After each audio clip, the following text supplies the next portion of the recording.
Salam kekasih Tuhan, bertemu kembali dengan saya pada pembacaan firman.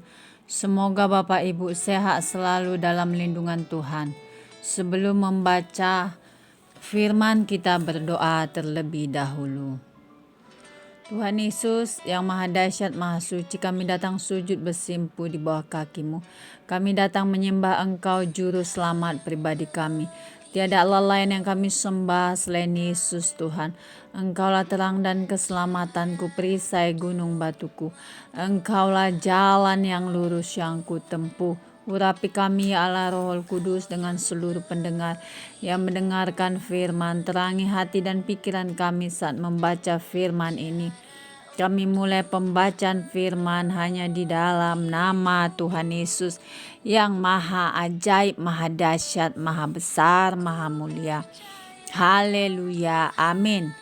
Yehezkiel 17. Lambang ketidaksetiaan Raja Zedekiah. Maka datanglah firman Tuhan kepadaku, hai anak manusia, katakanlah suatu teka-teki dan ucapkanlah suatu perumpamaan kepada kaum Israel. Katakanlah, beginilah firman Tuhan Allah, seekor burung raja wali yang besar dengan sayapnya yang besar dan panjang penuh dengan bulu yang berwarna-warna datang ke gunung Libanon, dan ia mengambil puncak pohon aras. Ia mematahkan pucuknya yang paling ujung dan dibawanya ke sebuah negeri perdagangan. Lalu diletakkannya dia di kota perniagaan. Ia mengambil sebuah dari taruk-taruk tanah itu dan menanamnya di ladang yang sudah sedia ditaburi.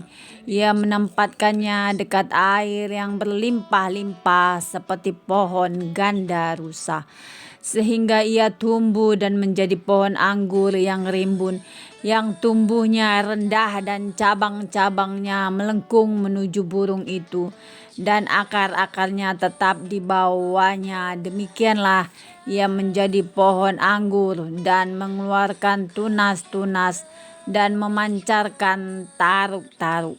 Dalam pada itu ada juga burung raja wali besar yang lain dengan sayapnya yang besar dan bulu yang lebat.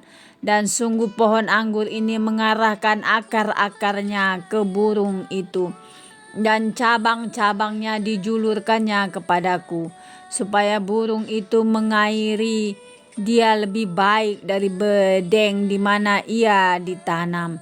Namun ia ditanam di ladang yang baik dekat air yang berlimpah-limpah, supaya ia bercabang-cabang dan berbuah, dan supaya menjadi pohon anggur yang bagus. Katakanlah, beginilah firman Tuhan Allah, apakah itu akan berhasil? Apakah orang tidak akan mencabut akar-akarnya dan menyentakkan buahnya sehingga semua ulamnya yang baru menjadi kering? Tidak usah tangan yang kuat dan banyak orang untuk mencabut dia dengan akar-akarnya. Lihat, ia memang ditanam, tetapi apakah ia akan memberi hasil? Apakah ia tidak akan layu kering kalau ditimpa angin timur? Ia akan layu kering di bedeng tempat tumbuhnya itu. Maka datanglah firman Tuhan kepadaku, katakanlah kepada kaum pemberontak, tidakkah kamu mengetahui apa artinya ini? Katakan, lihat, Raja Babel datang ke Yerusalem, dan ia mengambil rajanya dan pemuka-pemukanya dan membawa mereka ke Babel baginya. Lalu ia mengambil seorang yang berasal dari keturunan raja dan mengadakan perjanjian dengan dia sambil menyuruh dia bersumpah.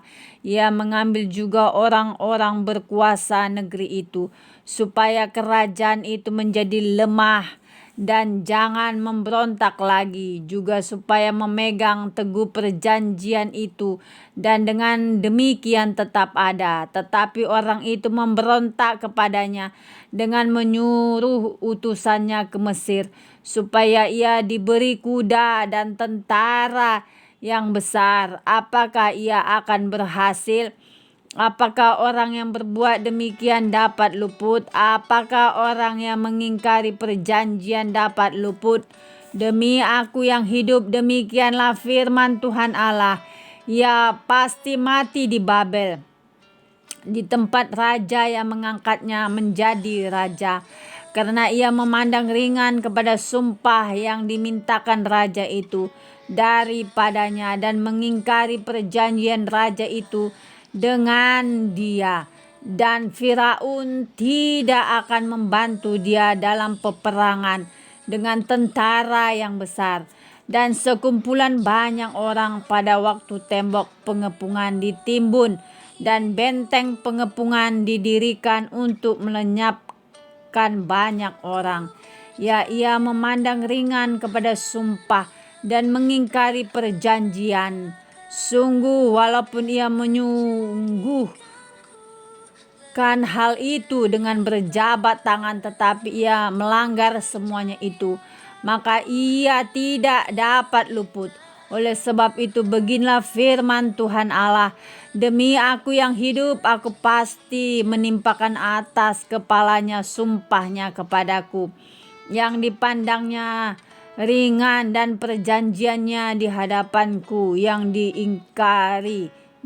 Aku akan memasang jaringku untuk menangkap dia, dan di dalam perangkapku ia akan terjebak. Aku akan membawa dia ke Babel, dan di sana aku akan berperkara dengan dia, karena ia berubah setia terhadap aku.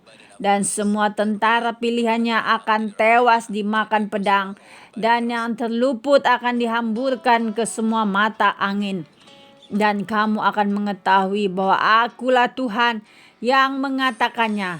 Beginilah firman Tuhan Allah, aku sendiri akan mengambil sebuah carang dari puncak pohon aras yang tinggi dan menanamnya. Aku mematahkannya dari pucuk yang paling ujung dan yang masih muda, dan aku sendiri akan menanamnya di atas sebuah gunung yang menjulang tinggi ke atas, di atas gunung Israel yang tinggi.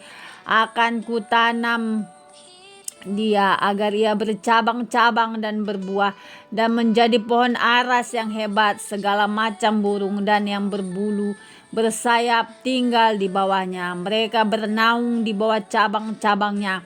Maka segala pohon di ladang akan mengetahui bahwa aku Tuhan merendahkan pohon yang tinggi dan meninggikan pohon yang rendah, membuat pohon yang tumbuh menjadi layu kering dan membuat pohon yang layu kering bertaruh kembali.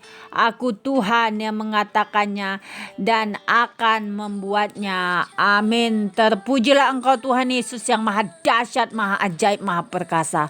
Terima kasih Aba, Bapa, kami sudah memperdengarkan dan mendengarkan firman hari ini. Berkati para pendengar channel YouTube ini. Berikan kesehatan, rezeki, kekuatan iman yang baru dalam menjalani kehidupan hari ini.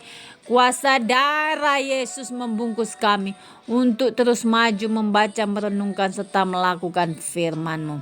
Terima kasih Tuhan. Terima kasih Tuhan. Terus Tuhan Yesus tambah-tambahkan iman kami, iman percaya kami kepada Engkau Tuhan. Ketika Engkau datang kedua kali ke bumi ini, Engkau dapati ada iman. Terima kasih Tuhan. El Shaddai, haleluya, amin.